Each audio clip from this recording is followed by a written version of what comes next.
Disclaimer. To the Pharisees and Karens out there. How dare you! All guests on this show do not reflect the opinions of the host. The purpose of this show is to have interesting conversations, stretch our minds, and grow. Not what we want! If you are looking for an echo chamber, viewer and listener discretion is advised. You talk about extreme.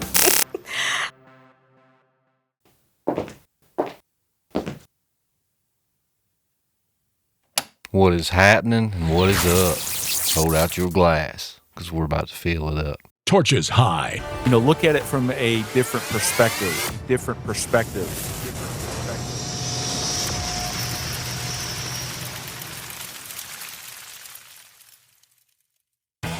Hey guys, what is happening and what is up?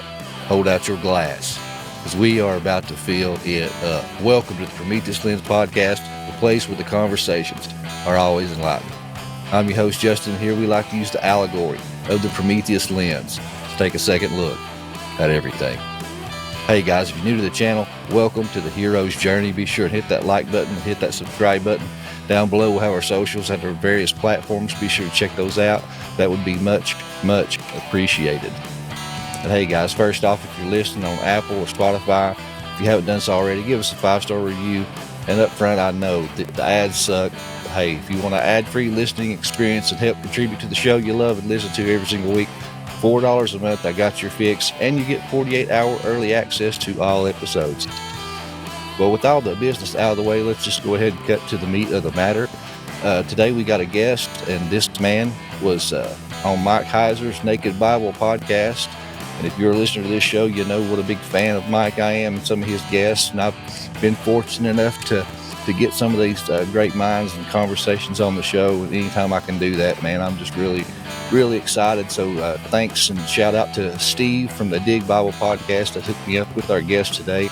But I'd like to welcome to the show for the first of many times, I hope, Peter Goeman. I had written a post on it, and part of the reason for that was because I simply had never studied it before, and I'd been teaching through Old Testament studies in seminary, and so as I was kind of presenting things, as I normally do in Jeremiah, there's a lot. A lot of people don't realize this, but Jeremiah is technically the longest book of the Bible by Hebrew word count.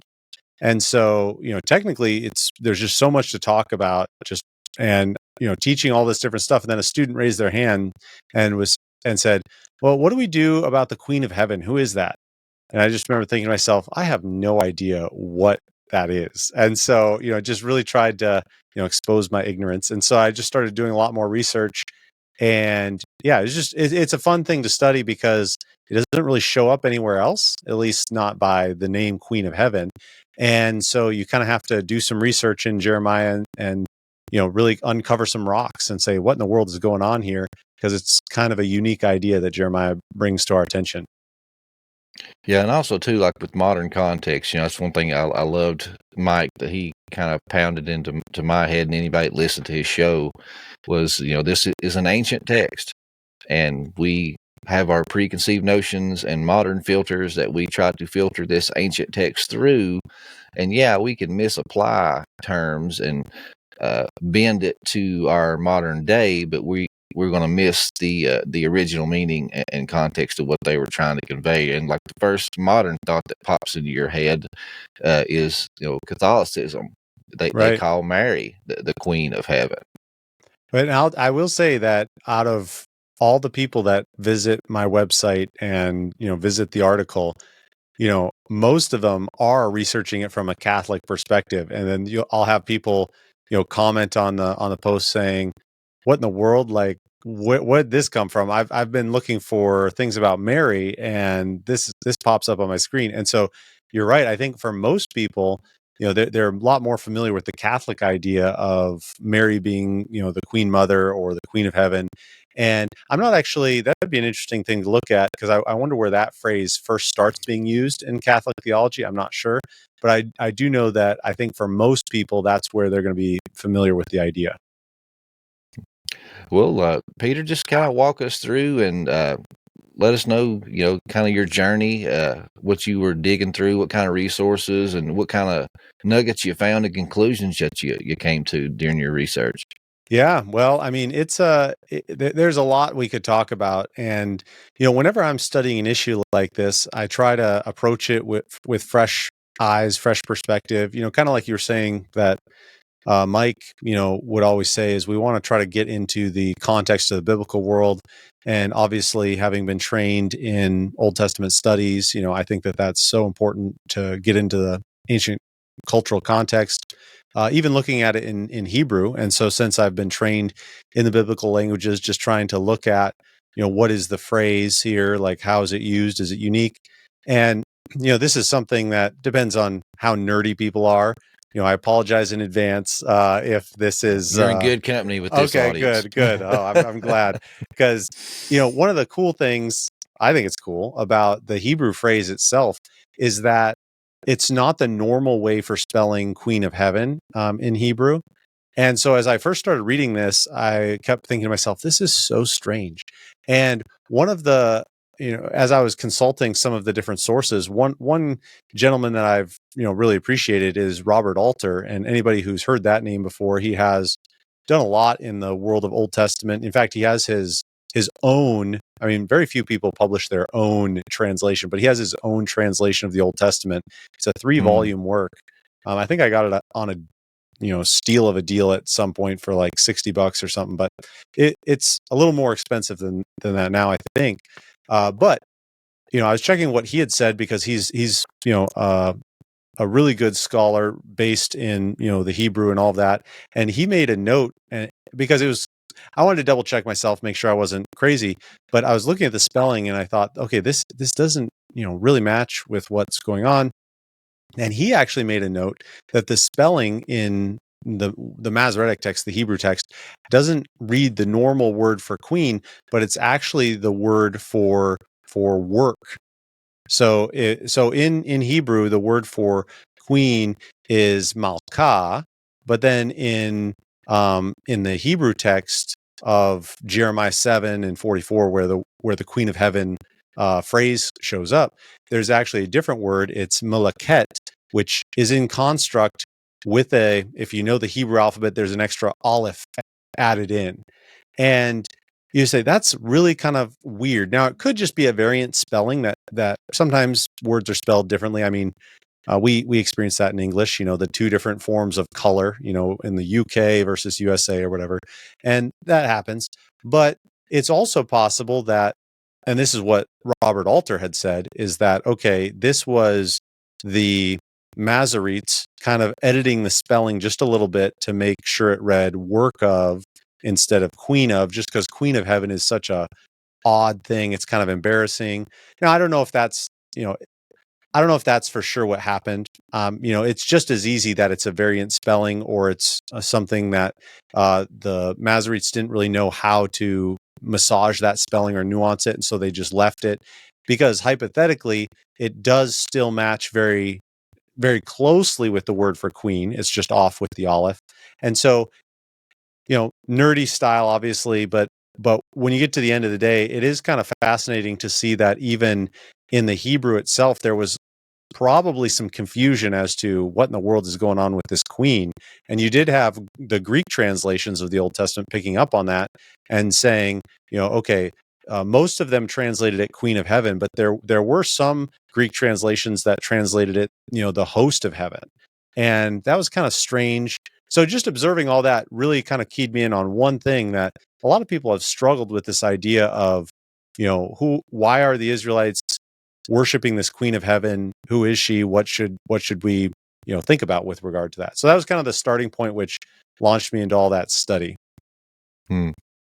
Well, with you and with the whole Easter thing, I know a lot of people are talking about the connections of the Queen of Heaven throughout different cultural lenses. A lot of people think it's the same entity, just a different name.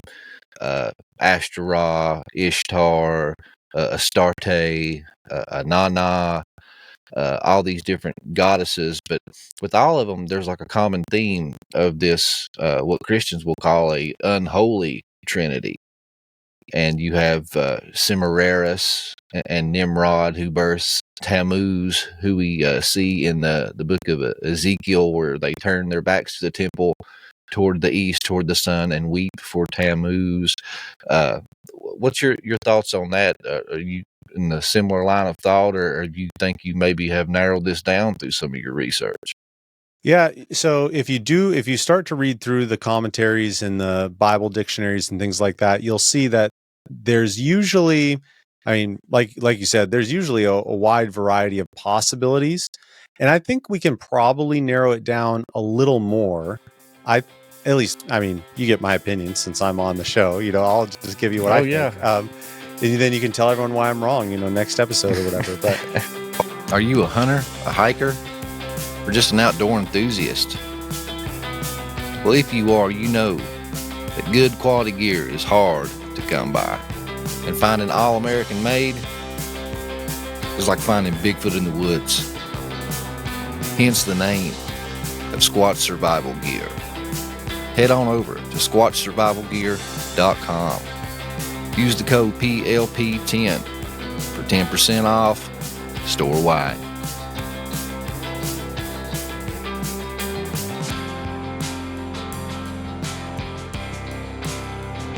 With the price of eggs and bread slowly approaching a day's wages, it's more important than ever than to secure the value of your dollar.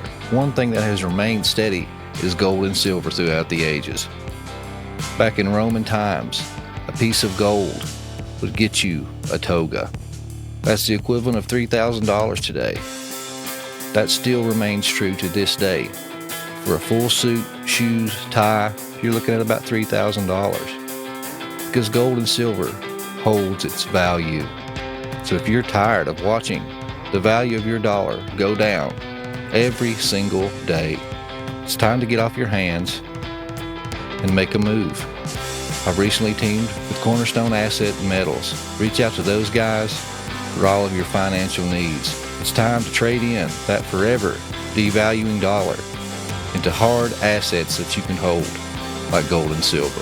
Be sure and check the link down in the description or the number on the screen. And hey, tell them Doc Brown sent you. And the Israelites are just thinking, because we have a box in our camp, we're going to be victorious. But their lives were a mess. Worship the created things instead of the creator, trading the truth for a lie. Exactly. So ultimately, I think Israel just is given over to this kind of thought pattern time and time again. And ultimately, so if somebody tells me or somebody asks me then, okay, so which of these gods is the Queen of Heaven? I ultimately say, well, there seems to be, some backdrop to some of these deities, to be sure, but at the same time, just knowing what's going on in the biblical picture, it makes me not want to be definitive saying this is, who the Queen of Heaven is. Rather, it's kind of saying maybe this is the backdrop to what we're seeing, but at the same time, Israel is mischievous and they kind of do their own thing. And so I view it more of a kind of an amalgamation or a hybrid or a mix of different deities and how they're incorporating some of that. And it's kind of like keeping up with the Joneses too, trying to imitate the other nations and peoples around them. Because if I'm not mistaken, I can't remember if it was in the biblical text or if it was through some extra biblical writings or scrolls or maybe even archaeology. But correct me if I'm wrong. But there was a time when they were incorporating, like the Ashtaroth pole and putting it into the temple. And I've heard some people speculate that they were trying to be like the other nations and gods and giving Yahweh a bride, basically, or a wife, a queen of heaven, and kind of incorporating that into the temple worship at one point. Yeah, and that's a really good point you brought up too. So one of the interesting things I didn't even think about mentioning, which is a good thing to note, is that in around the 5th century, so close to the time of Jeremiah, maybe just within 100 years or so, there's in Egypt there's a famous Jewish community that was found in Elephantine. And there's papyri that we found there, and they even had their own temple to worship there. And there is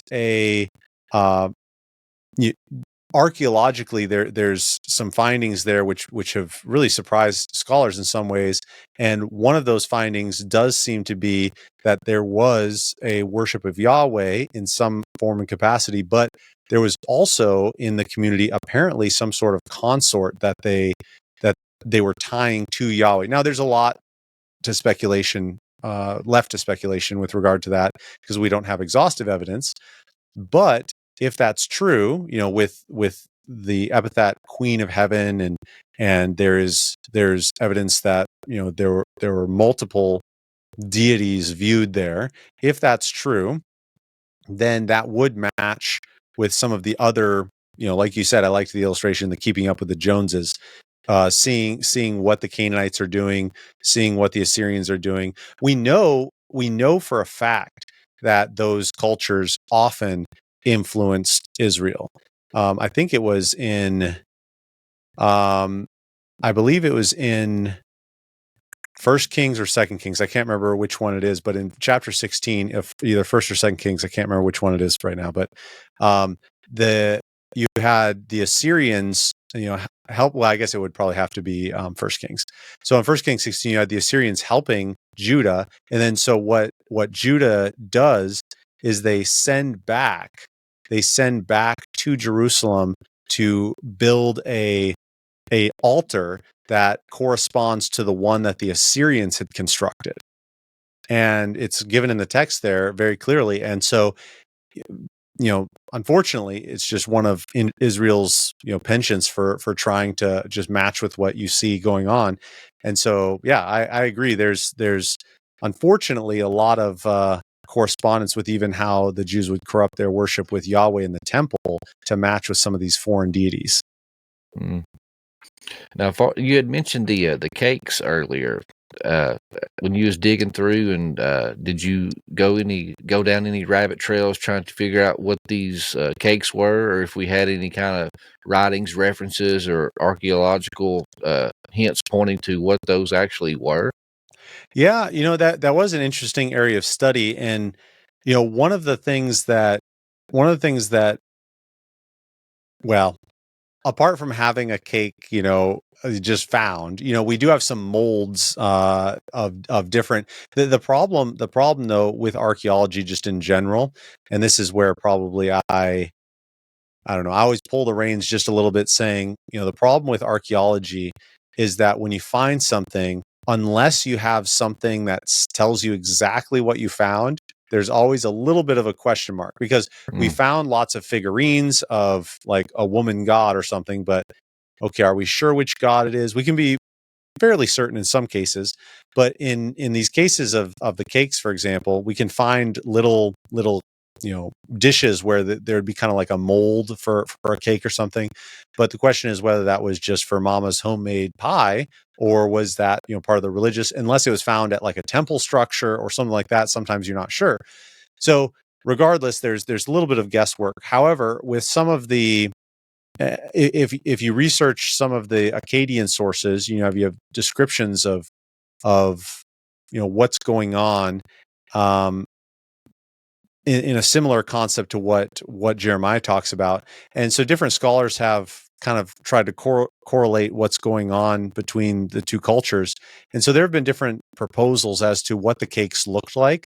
You had, because some of these religious systems and worship would often involve the astral deities, you had some scholars propose that the cakes would have like a star shape, because Ishtar or Astarte is associated with Venus, usually the planet, and so you would have maybe some similarity to like the moon-shaped cake, which is offered to Artemis or something like that in the Greek world. Crescent.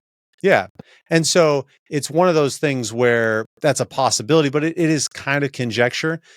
I think that you could have, and this was another thought that people had, is that you could have some sort of form of the goddess baked into the cake, maybe like, some sort of sensual like display of the god in a provocative way or something like that. And because she's projected a lot as like the bare-breasted right, god, exactly, like with a baby suckling or something like that.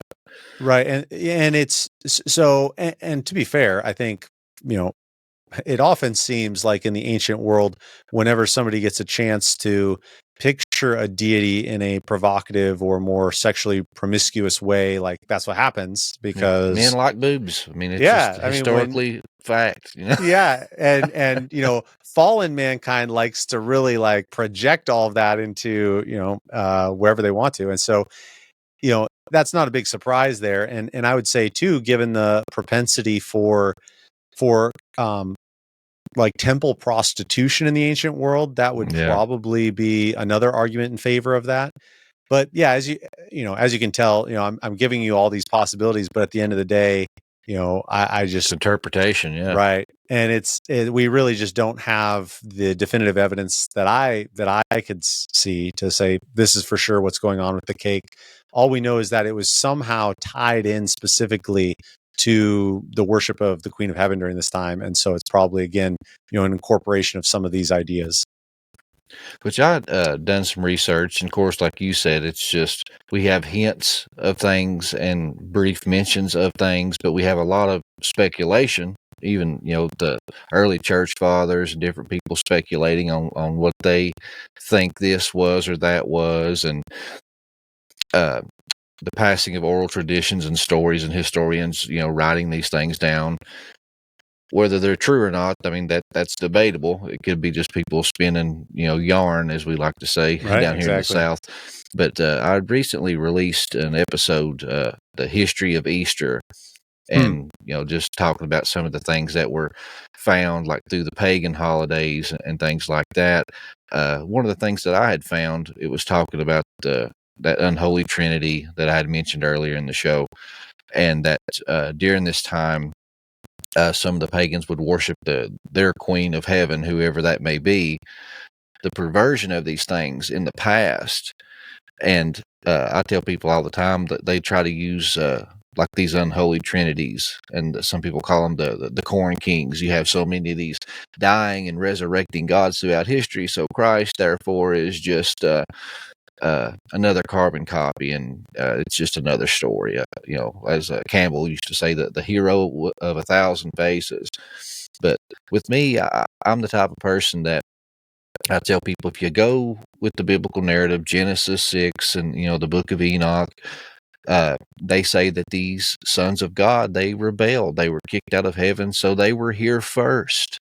They knew part of the plan, because even the demons with the demoniac, when Jesus walks up, you know, they're like, they knew who he was and they knew the plan, but they were surprised that he was there, quote unquote, early. Right. Are you here to cast us out before our time? You know, so that shows you that they kind of knew what was up. So it's like, I tell people, they come down, in my opinion, to kind of muddy the waters and try to deceive the nations and get in front of the 8 ball. And just as God, you know, always does, he allows them to do these things, but it ends up shooting themselves in the foot. Just like the cross, Paul said, if they would have known by doing what they were doing would have sealed their fate and redeemed the entire world, they wouldn't have crucified the Lord of glory. But he allowed them to do this thing that they thought was going to help them, but ultimately shot themselves in the foot. So I think a lot of this stuff is kind of like God allowed them to try to deceive the nations and muddy the water up, but it honestly just teed the ball up for people to accept the coming Christ, because it was a more familiar story. Right. Yeah, I do think that I would agree that God allows there to be deities and like false deities, and you know, I think for most false deities probably have some sort of, you know, dark spiritual forces behind it. I think that that's, you know, scripturally defensible. And you have, you know, something like, you know, you go down the list of false religions, you go down the list of the deities and gods that have been worshipped. I like to tell my classes, I say that, you know, it's unlikely that somebody just decides one day to worship, you know, a statue of something without that statue never having done something for them. It's just like it seems more likely that people have been convinced. It could be through a great thing or through a small thing, through some sort of allowed intervention, where this demon is working behind the scenes to kind of I like how you said the unholy trinity. Well, not only are there pseudo trinity kind of experiences, but there's also pseudo deistic experiences where somebody can have their needs met, but then it wasn't it was for the sacrifice of their child. They'll have their need met, and they get used to that kind of experience. And so God allows those in his providence, but then it's ultimately to contrast his goodness and how he is way different than that. He makes the rain fall on the just and the unjust. He's very kind and benevolent. He's holy and just and true, but at the same time, he's a very kind and gracious God who is aware of our frame. Psalm 103, he knows that we're dust. That's obviously far different from any of the deities, whether it be Old Testament or New Testament era. Yeah, that's something that me and Steve and some of the guys on the Dig Bible podcast, we talk about a lot. And we talk about, once again, with our modern context, we read the scripture and how they keep falling away. And it's like, God does all these great miracles and all these great things, and they keep falling away. And us as modern readers, we have this interpretation that God doesn't do those things anymore. And we're like, man, if we would have witnessed the Red Sea part, man, we would never fall away from God. If we, witnessed the plagues and all these things, then they come out of seeing all these miracles and led by a pillar of fire at night and a pillar of smoke by day, and the splitting of the rock at, Mount Horeb, and Moses comes down and they're worshiping this calf. What's wrong with these stupid people? But we try to tell people, it's like, well, because they were seeing things. Obviously, something swayed them, because you're not going to turn from this God that just done all these amazing things that you witnessed and then start worshiping these other gods if you didn't see something just as miraculous or something supernatural to pull you in that direction. And one of the things that comes to mind when you mentioned child sacrifice to get influence and other gods, lowercase g gods, influencing things, was that king in I think it was First Kings, but there was this battle going on, and the king was losing the war. So what does he do? He takes his firstborn son, the one that was supposed to inherit the birthright after him, the next in line, and chains him to the wall and burns him alive. And it said the Israelites witnessed this and heard the screams, and then immediately the tides of the war started changing. So I mean, that shows you. I mean, there was stuff going on behind the scenes. Are you a member of the All Access Pass? Oh, you'd be pretty cool if you did. Not only that, you get access to the rest of this episode, because this is an All Access Pass exclusive episode. But hey, if this teaser wetted your whistle and you want more, head on over to PrometheusLensPodcast.com and sign up for the All Access Pass, or click the link down in the description. Not only will you get access to this full episode, but you'll get access to a library of such tasty content that'll make your tongue slap the back of your brains out, son.